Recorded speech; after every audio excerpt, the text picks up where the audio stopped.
Assalamualaikum warahmatullahi wabarakatuh. Kita lanjut lagi di rumah coding untuk membahas tentang dasar tentang deep learning untuk konsep multilayer perceptron. Sebelumnya ini adalah series untuk dasar tentang deep learning.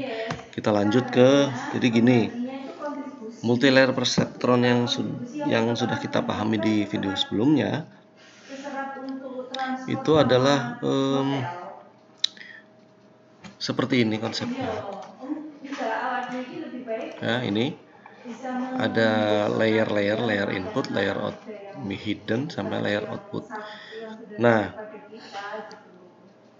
hasilnya adalah ketika ada input X0 dan X1 diumpankan ke dalam multilayer perceptron ini, ada umpan balik secara maju akan menghasilkan sebuah prediksi Y aksen ini ya, Y head atau Y aksen. Nah, sedangkan biasanya dataset yang kita punya itu akan memiliki Y atau label yang aslinya atau true labelnya, dimana true label ini adalah nilai yang sebenarnya ketika input parameternya bernilai X0 dan X1 gitu ya. Kalau forward maka dia akan menghasilkan sebuah Y aksen, sehingga dalam satu iterasi setiap ada sampel yang diumpankan maka dia akan punya dua parameter, ada satu parameter tambahan yang ada di kolom yaitu Y aksen. Saya lanjutkan. Apa yang terjadi kalau forward seperti ini? Yang terjadi ya pasti nanti ada perbandingan antara Y aksen dan Y aslinya, atau kita sebut sebagai loss function atau loss ya, selisih antara prediksi dan aslinya. Nah, ini harus menjadi perhitungan nanti supaya MLP-nya atau neural network-nya itu bisa optimal untuk memprediksi di iterasi berikutnya. Nah,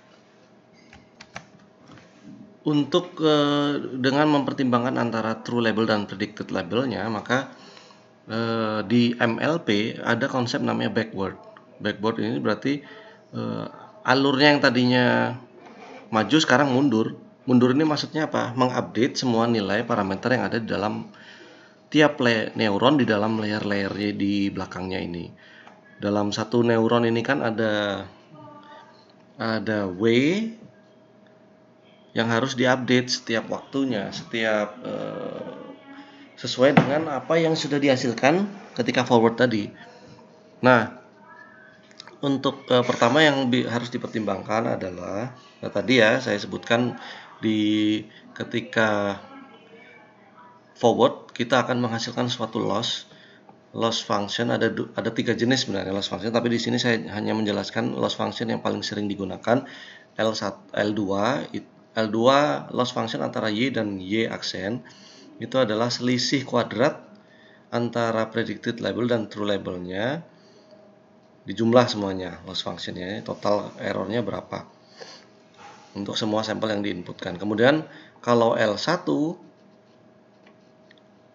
itu adalah selisih absolut antara predicted label dan true labelnya. Nah, loss function ini itu akan menentukan bagaimana proses backward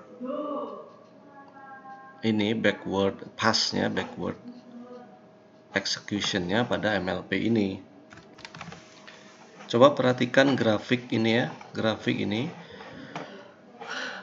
aksis X-nya itu berisi input parameter, kemudian aksis Y-nya itu adalah berisi loss function, nilai loss-nya dari loss function-nya.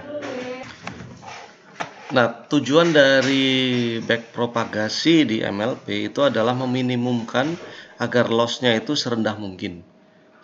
Nah, posisi awal dengan X0 seperti ini, dengan loss seperti ini, dengan nilai X awal X0, maka loss function-nya masih tinggi memang.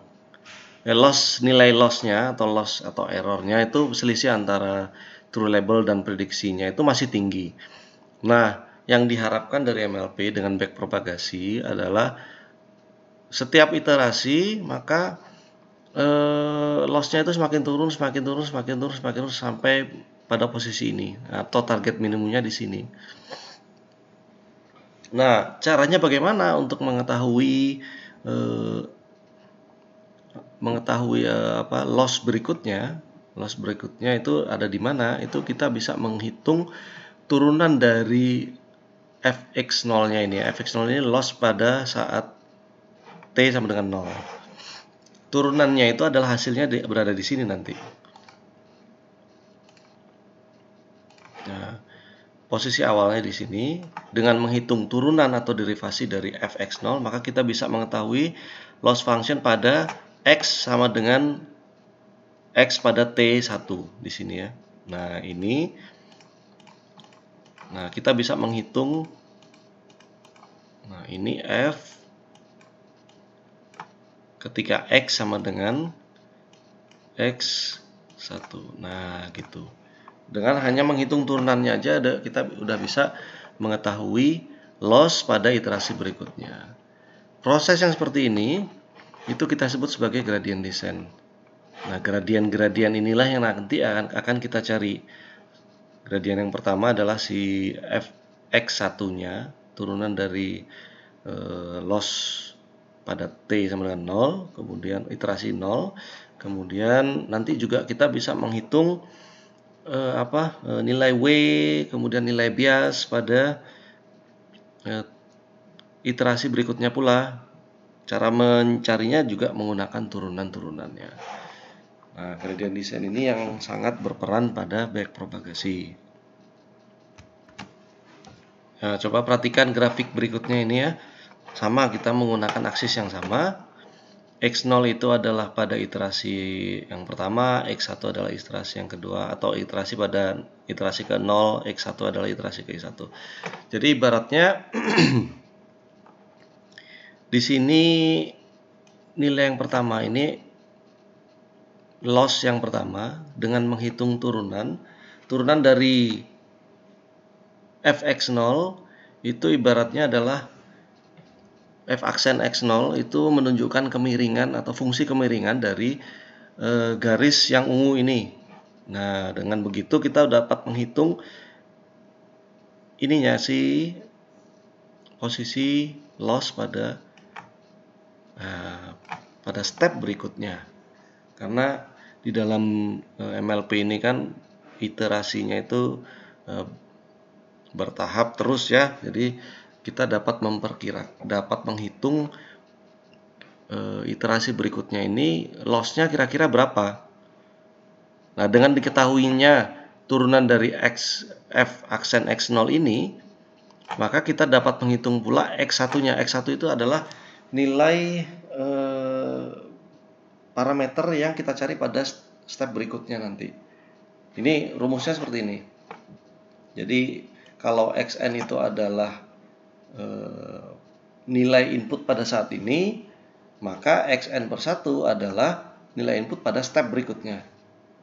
Rumus dari xn plus 1 adalah xn minus alpha kali turunan dari functionnya, turunan dari loss pada saat ini. Nah, ini kan turunan dari loss pada saat ini. Alpha ini adalah learning rate atau tahapan iterasinya. Ini bisa kita atur nilainya itu 0 sampai 1. Ya, Anda bisa mempelajari apa ini maksudnya, ini maksudnya apa sih? Anda bisa mengeksplorasi tentang gradient descent pada MLP di sumber-sumber yang lain banyak sekali. Ini secara globalnya, secara general kira-kira seperti ini.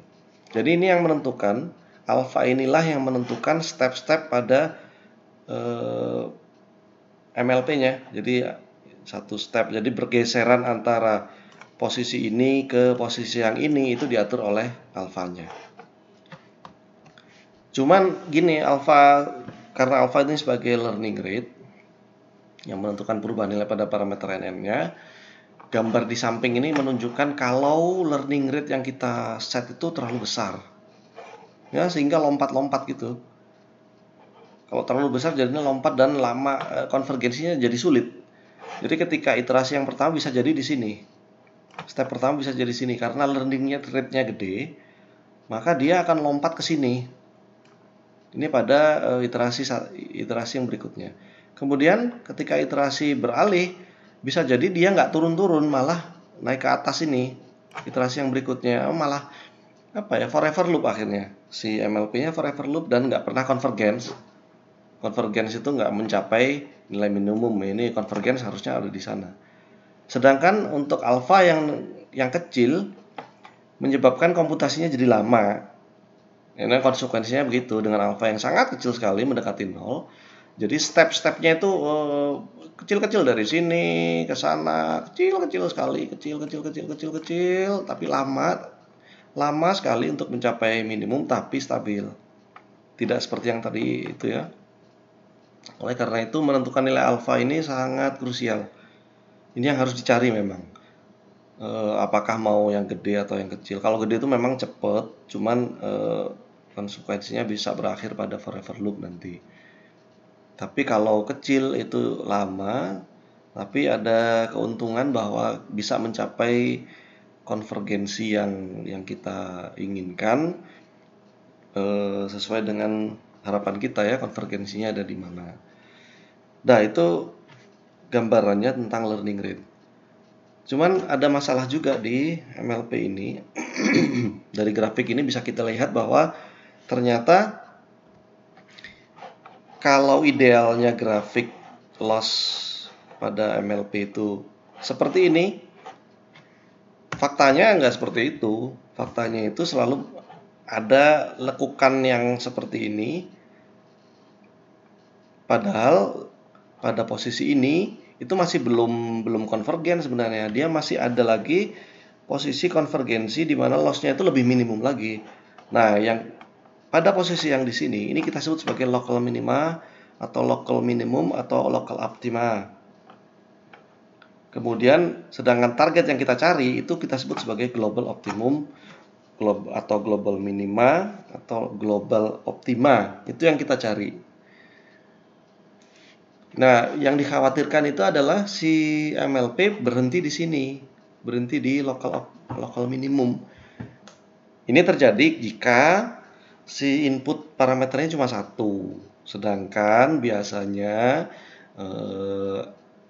multilayer perceptron itu kan punya atribut yang banyak, punya atribut yang tidak singular gitu ya, sehingga keuntungannya adalah dengan banyak parameter seperti itu, maka lokal minimum pada satu parameter atau satu atribut itu tidak ada imbasnya ke atribut lain, sehingga neural network atau multilayer perceptron ini diterapkan, cocok untuk diterapkan di sistem yang lebih kompleks. Contoh pada pengenalan objek pada computer vision. Oleh karena itu Anda mempelajari MLP ini adalah menjadi suatu keharusan untuk menerapkan di computer vision-nya. Entah itu computer vision pada gambar yang still image atau gambar statis atau di gambar yang bergerak nanti ya.